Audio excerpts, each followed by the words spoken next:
ایک دفعہ کا ذکر ہے کہ ایک چھوٹے سے قصبے میں ایما اور سارا نام کی دو الگ الگ دوست تھیں۔ وہ کنڈرگارٹن سے ہی دوست تھے، ہنسی، راز اور بے شمار مہم جوئی بانٹتے تھے۔ ان کی دوستی شہر کی بات تھی اور سب نے اس بانڈ کی تعریف کی جس میں انہوں نے اشتراک کیا۔ جیسے جیسے سال گزرتے گئے، ایما اور سارا اور بھی قریب ہوتے گئے۔ انہوں نے موٹی اور پتلی کے ذریعے ایک دوسرے کا ساتھ دیا، کامیابیوں کا جشن منایا اور ناکامیوں کے دوران ایک دوسرے کو تسلی دی۔ ان کی دوستی ان دونوں کے لیے تقویت کا باعث تھی۔ ایک موسم گرما میں دونوں دوستوں نے ایک ساتھ سڑک کے سفر پر جانے کا فیصلہ کیا۔ انہوں نے سفر کی منصوبہ بندی احتیاط سے کی، ان جگہوں کا خاکہ پیش کیا جو وہ جانا چاہتے تھے اور وہ مہم جوئی جو وہ کرنا چاہتے تھے۔ سڑک کا سفر ان کے اٹوٹ بندھن کی علامت اور برسوں کی دوستی کا ثبوت بن گیا۔ سڑک کے سفر کے دوران انہیں چیلنجوں اور حیرتوں کا سامنا کرنا پڑا۔ کہیں کے بیچ میں ایک فلیٹ ٹائر سے لے کر ایک عجیب و غریب قصبے میں کھو جانے تک ہر رکاوٹ انہیں اور بھی قریب لے آئی۔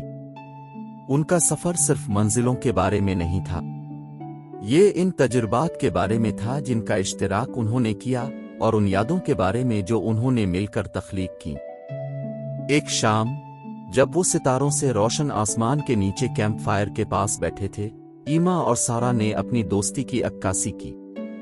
انہوں نے محسوس کیا کہ وہ ایک دوسرے کے ساتھ کتنے بڑے ہوئے ہیں اور وہ کتنے خوش قسمت ہیں کہ وہ اپنی زندگی میں ایک دوسرے کے ساتھ ہیں۔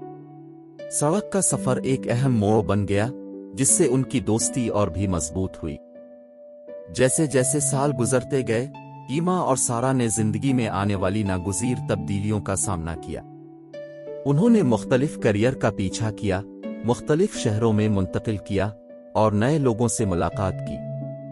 تاہم فاصلہ وقت کے فرق سے کوئی فرق نہیں پڑتا، ان کی دوستی اٹل رہی۔ ایما اور سارا اپنے انفرادی کاموں میں ایک دوسرے کا ساتھ دیتے رہے، دور سے ایک دوسرے کے سنگ میل کا جشن مناتے رہے۔ انہوں نے جب بھی ممکن ہو ملنا ایک نقطہ بنایا، ان قیمتی لمحات کو جو انہوں نے ایک ساتھ گزارے ہیں۔ ان کی دوستی ایک عمدہ شراب کی طرح تھی، وقت کے ساتھ ساتھ پختگی اور زیادہ قیمتی ہوتی گئی۔ زندگی کی بلندیوں اور نشیب و فراز کے دوران ایما اور سارا ایک دوسرے کے ساتھ کھڑے تھے، ان کا بندھن ٹوٹا ہوا تھا اور ان کا تعلق مضبوط تھا۔ اور اس طرح ایما اور سارا کی دوستی کی کہانی جاری رہی، ایک پائیدار صحبت کی کہانی جس نے ہر اس شخص کو متاثر کیا جسے اس کا مشاہدہ کرنے کا شرف حاصل تھا۔